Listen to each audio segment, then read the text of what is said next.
নমস্কার বন্ধুরা, শর্মিলা সবিতে সকলকে স্বাগত। শীতকাল প্রায় চলেই গেল বলা চলে, আর শীতের সবজিও এখন খেতে খুব একটা ভালো লাগবে না। তাই পুরোপুরি শীত চলে যাওয়ার আগে এই রেসিপিটা একবার বানিয়ে খেয়ে দেখুন। গরম ভাত অথবা গরম রুটি দিয়ে খেতে কিন্তু অসাধারণ লাগে। তাই প্রথম থেকে শেষ পর্যন্ত দেখার ভিডিওটি অনুরোধ রইল সকলের কাছে। আমি যেভাবে বানাচ্ছি সেইভাবেই আপনারা রেসিপিটা তৈরি করবেন বাড়িতে, তাহলে কিন্তু আপনাদেরও খেতে খুবই ভালো লাগবে। চলুন তাহলে আজকের এই শীতের সবজি দিয়ে রেসিপিটি শুরু করা যাক। সবার প্রথমে এখানে দেখুন আলু নিয়েছি, গাজর নিয়েছি, সিম নিয়েছি, পেঁয়াজকলি নিয়েছি, বেগুন নিয়েছি, দুটো টমেটো, দুটো মাঝারি সাইজের নিয়েছি পেঁয়াজ।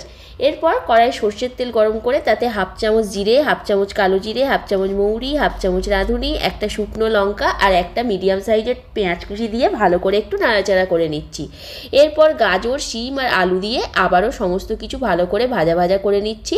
তারপরে দিয়ে দিলাম এখানে পেঁয়াজকলিগুলো দেওয়ার পর সমস্ত কিছুর সাথে ভালো করে মিশিয়ে নিচ্ছি। এরপর দিয়ে দেবো কেটে রাখা বেগুনও কিন্তু সমস্ত কিছুর সাথে ভালো করে মিশিয়ে নিয়ে দিয়ে দিলাম একটা টমেটো দেওয়ার সাথে সাথেই দিয়ে দিলাম নুন ও হলুদ গুঁড়ো। নুন হলুদ দেওয়ার সাথে সাথে কিন্তু সমস্ত কিছুটা আবারও আমি মিনিট পাঁচেক ধরে একটু ভেজে নেব। এরপর এখানে দিয়ে দেবো পরিমাণ মতো লঙ্কা গুঁড়ো দেওয়ার পর সমস্ত সবজির সাথে আবারও আমি ভালো করে মিশিয়ে নিচ্ছি, যাতে মশলাটা পুরোপুরি ভালো করে কষানো হয়ে যায়।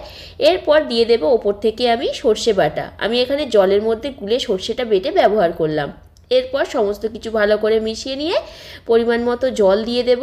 যেহেতু সমস্ত সবজিগুলো সেদ্ধ হবে তাই বেশি জল দেব না, পরিমাণ মতো একটু জল দিয়ে ভালো করে নাড়াচাড়া করে নিয়ে এটাকে ঢাকা দিয়ে দেব 15 মিনিটের জন্য। 15 মিনিট পর যখন ঢাকনা খুললাম, দেখুন সব সবজি সেদ্ধ হয়ে গেছে, কিন্তু জল একটু রয়ে গেছে, তাই জলটাকে পুরোপুরি শুকনো করে নিয়ে তারপর সার্ভ করে দিলাম। আজকের এই শীতের সবজি দিয়ে রেসিপিটা ভালো লাগলে ভিডিওটিকে লাইক, কমেন্ট অ্যান্ড শেয়ার করবেন, আর চ্যানেলটিকে সাবস্ক্রাইব করে আমার পাশে থাকবেন।